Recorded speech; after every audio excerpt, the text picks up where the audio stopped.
Tiruchanur police స్టేషన్లో YCP నేత భూమన కరుణాకర్ రెడ్డి విచారణకు హాజరయ్యారు. తనపల్లిలో ఆ భూ ఆక్రమణ అభియోగంపై విచారణ కొనసాగుతోంది. భూమన కరుణాకర్ రెడ్డితో పాటు వైసీపీ నేత అభినయ్ రెడ్డి విచారణకు హాజరయ్యారు.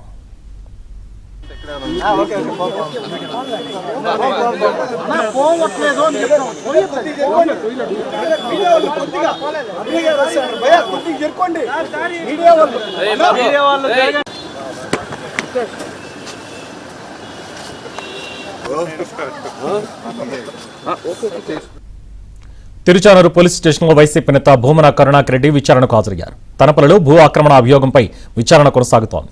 భూమన కరుణాకర్ రెడ్డితో పాటు వైసీపీ నేత అభినయ్ రెడ్డి విచారణకు హాజరయ్యారు. ఇది అంశానికి సంబంధించిన మరిన్ని డీటెయిల్స్ మా కరెస్పాండెంట్ దినేష్ లైవ్ లో అందిస్తారు. దినేష్,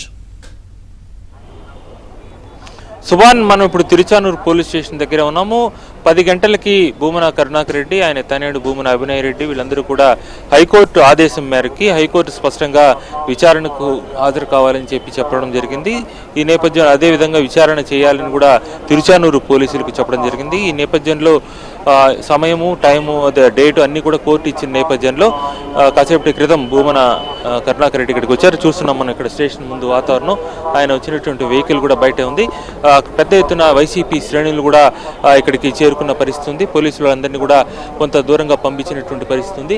మనం చూస్తున్నాం, మన వీడియో జర్నలిస్ట్ నాగార్జున కూడా చూపిస్తున్నారు. వైసీపీ శ్రేణులంతా కూడా ఆయన లోపల విచారణలో ఉన్న నేపథ్యంలో ఆయన వాళ్ళ కార్యకర్తలందరూ కూడా బయట ఉన్న పరిస్థితి చూస్తున్నాం. మొత్తంగా తనపల్లి దగ్గర ఉండేటువంటి 478 సర్వే నెంబర్లో సుమారుగా 9 ఎకరాల భూమి భూమన కరుణాకర్ రెడ్డికి సంబంధించి ఉన్న నేపథ్యంలో మరో 3 ఎకరాలు అదనంగా ప్రభుత్వ భూమిని ఆక్రమించారనేటువంటి అభియోగం ఒకవైపు ఉంటే, ఆ భూమికి వెళ్ళేటువంటి దారి ఏదైతే ఉందో ఆ దారి వెంకటప్రసాద్ అనేటువంటి వ్యక్తిది.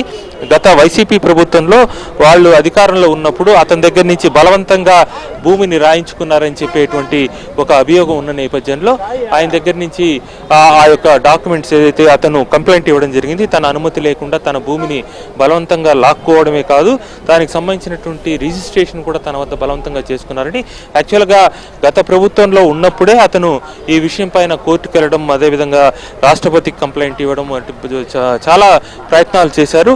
అయినప్పటికీ కూడా గత పాలనలో ఉండేటువంటి పరిస్థితుల్లో వైసీపీ పాలనలో అదేది సాధ్యపడలేదు. ఈ నేపథ్యంలో అతను మళ్ళీ కంప్లైంట్ ఇవ్వడం, దానికి సంబంధించినటువంటి చర్యలకి ప్రభుత్వం పూనుకోవడం, పైగా స్వర్ణముఖి నదికి సంబంధించినటువంటి సర్వే జరగడం, స్వర్ణముఖి నదిలో నదీ హారతి అనే కార్యక్రమాన్ని తుడా చేపట్టడం నేపథ్యంలో టోటల్గా ఆ విషయాలన్నిటిపైన సర్వే పూర్తయింది.